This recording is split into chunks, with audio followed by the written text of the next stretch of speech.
This is part four of the lies of womanism, debunking the historical narrative of feminism that women were historically oppressed by men since the beginning of time.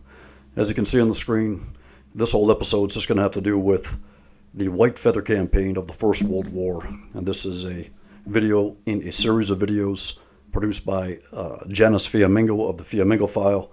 The whole series, I think there's over a dozen videos, maybe a dozen and a half videos by now, and she's continuing to make them, going back to the beginning of feminism, that's dedicated to this exact subject of debunking the quote-unquote good roots of feminism from the beginning. The whole thing is very well worth a watch. I'm going to have a little bit of commentary interjected, but let's get to it. I'm Janice Fiamingo, and this is the Fiamingo File 2.0. The British suffragettes who held their country hostage over voting rights for women have been glorified by modern feminists who have minimized or justified suffragette violence in the years leading up to the First World War. But most feminists have been silent about these same women's involvement in the White Feather campaign during the war, when thousands of women across Britain participated in a mass shaming ritual designed to force men to enlist. The evidence of these women's indifference to male suffering and their pleasure in crusades of sexual humiliation was so stark that to this day many feminists refuse to acknowledge the White Feather movement. The campaign to embarrass men into joining the war was inaugurated in the English port town of Folkestone on August 30th, 1914. Admiral Charles Penrose Fitzgerald was an elderly retiree from the Royal Navy, deeply committed to the war against Germany, which Britain had entered earlier that month on August 4th. Inspired by a now obscure but then popular 1902 novel called The Four Feathers, Fitzgerald organized 30 Folkestone women to hand out white feathers to men who were not in military uniform. The white feather was to be given in recognition of the men's alleged cowardice or shirking. According to Professor of Philosophy Kimberly Baxter, the white feather as symbol, quote, originated from the belief that a white tail feather was a sign of inferior breeding in a rooster bred for cockfighting. To show a white feather, therefore, was to show one's unfitness for combat. In the aforementioned novel, a young military officer is sent 3 white feathers by his fellow officers after he resigns from the army in anticipation of an upcoming battle. The 4th feather is given him by his repulsed fiancée when she returns his engagement ring. Admiral Fitzgerald, in organizing the White Feather Brigade, is reported to have said of the men of his country that a danger awaited them far more terrible than anything they could meet in battle. The danger, clearly, was that of a woman's sexual contempt. Any man not willing to risk his life for his country was considered undeserving of the sexual love and public respect of the women of his homeland. I found that statement especially impactful, that a man would be willing to go off to war and sacrifice being killed or maimed horribly, traumatized, than he would be being shamed by women at home in safety.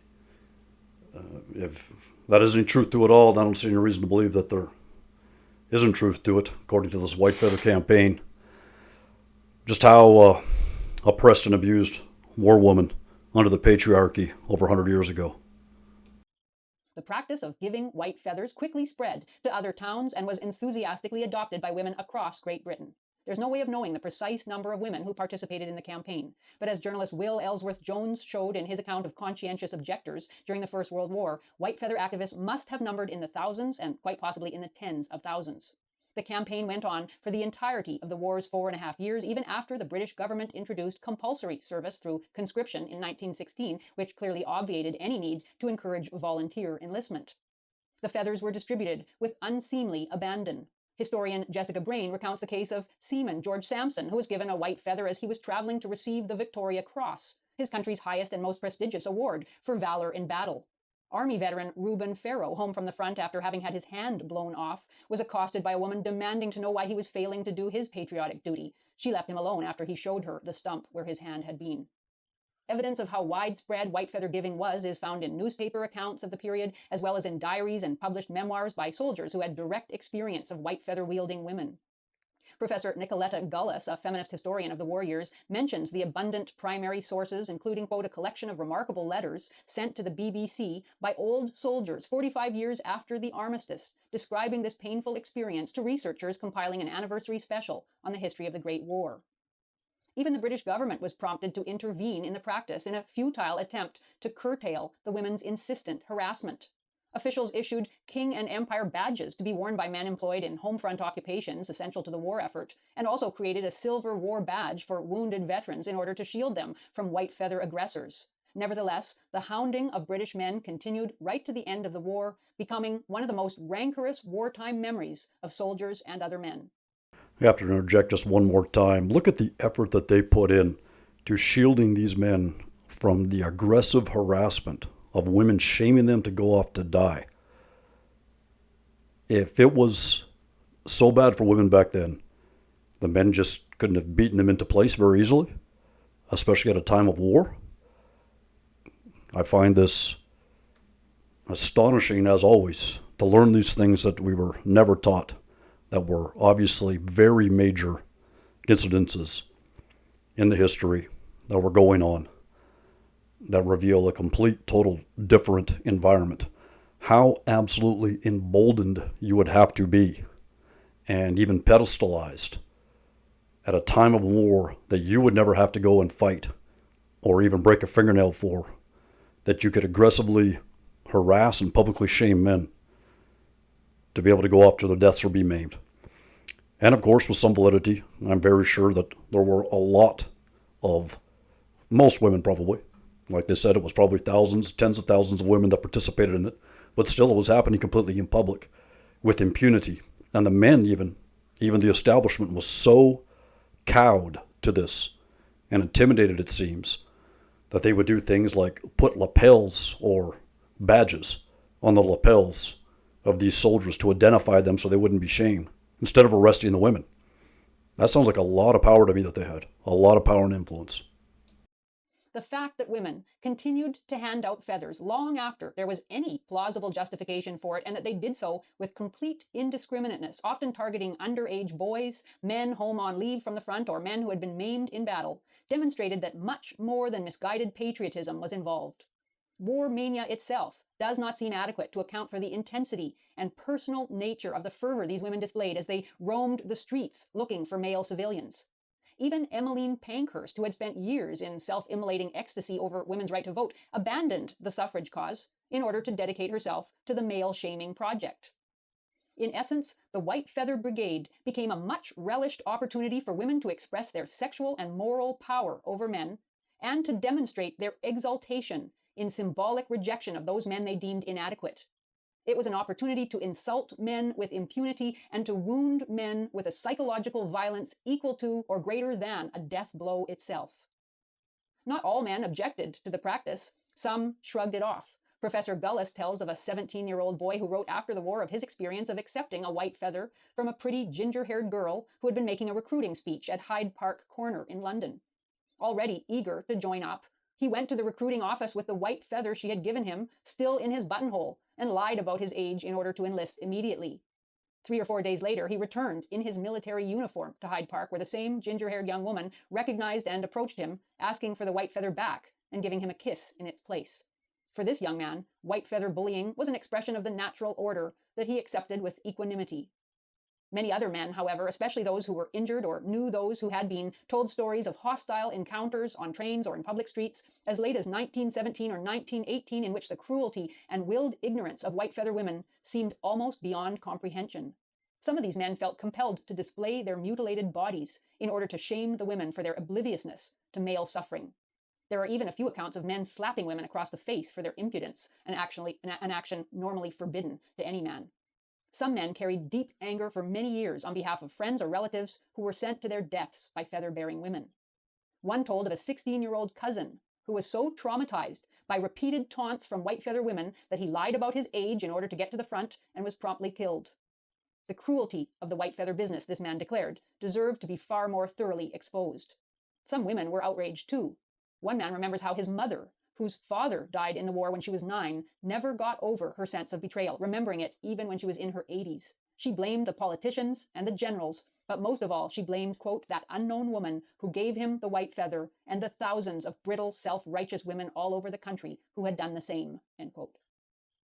Feminist commentators have tended to downplay the popularity of the movement or to emphasize women's limited agency.